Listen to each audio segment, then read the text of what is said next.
So actually ఏమైందంటే నా బైక్ది మన ముందర షాక్ అబ్జర్వర్స్ ఉంటాయి కదా, అది మన up side down fork something ఏదో ఉంది.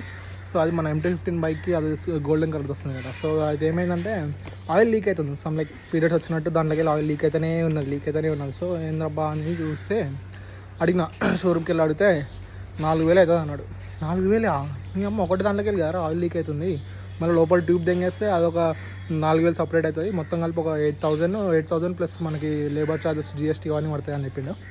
సరేనా ముడ్డ అని బయటకు వచ్చి అడిగితే బయట ఏమన్నాడు, సరే అన్న నువ్వు ఇప్పుకొని వస్తే నేను 500 ఇస్తాను అన్నాడు.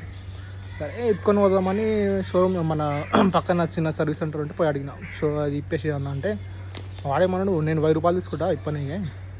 1,000 రూపాయలు ఎందుకు బ్రో, జస్ట్ ఇప్పడమే కదా, నాకు జస్ట్ ఆ 2 తీసి ఇప్పుకొని నేను పోయి చేయించుకొని వస్తా అంటే, లే బ్రో కష్టం 1,000 రూపాయలు అవుతుంది, ఎందుకంటే చాలా ఫిట్టింగ్ అవి ఉంటాయి అన్నాడు.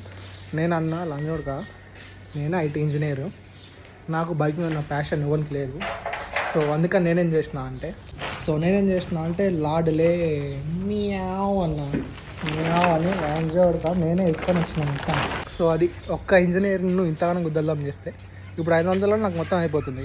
500 నాకు ఆయిల్ సీలు అవన్నీ కలిపేసి ఇస్తాడు. సో మియావ్ గోప్ గోప్ గోప్ గోప్ గోప్ గోప్.